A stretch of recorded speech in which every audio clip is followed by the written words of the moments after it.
বিধানসভা একটা পবিত্র জায়গা তো। আমি একটা কথা বলি, তাহলে হুমায়ুন চাচা যখন এই দলে প্রথম স্টেজে যখন দাঁড় করালো, তখন তার আর ইজ্জত ছিল না?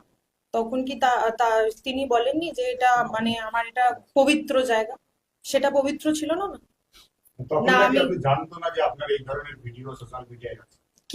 এমনি একটা কথা বলি, আমি বাজারের থেকে মাছ ধরি তুলছি, যে আমি মাছ তুলে দেখাচ্ছি এটা কত টাকা দাম না দাম, সেটা তো করছি না, না।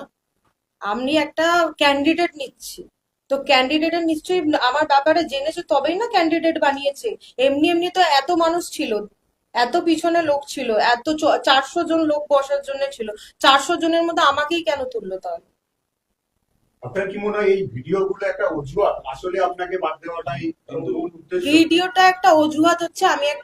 আমি হচ্ছে একটা বেঙ্গলি, নিশাদ চ্যাটার্জি হিন্দু ব্রাহ্মণ ঘরের মেয়ে। তো ওনারা চাইবে না কখনোই কি আমি মুসলিম দল, উনি যে দেখাচ্ছেন যে মুসলিম সাপোর্টার, এটাতেই বোঝা যাচ্ছে যে উনি শুধুমাত্র শুধু মুসলিমকেই সাপোর্ট করে। বিজেপি, তারপরে জেপিইউ, জেপি হোক, যাই হোক না কেন, আমার বক্তব্য এটাই যে আমি আমার আমার নিজের লাইফটা কিভাবে ডিপেন্ড করব সেটা আমার ব্যক্তিগত ব্যাপার, নাকি কোনো পার্টি পলিটিক্স আমাকে বলবে।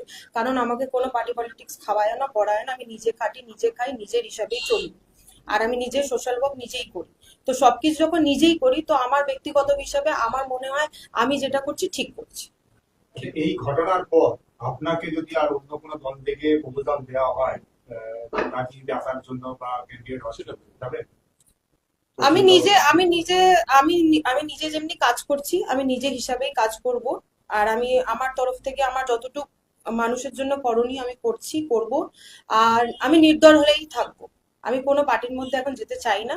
যদি হ্যাঁ মনে হয়, যদি আমাকে ভালো অপরচুনিটি কেউ দেয়, যে আমি যদি কাজ করে আমার সেই নাম অর্জন করতে পারি, তো নিশ্চয়ই আমি সেই জায়গায় যাবো।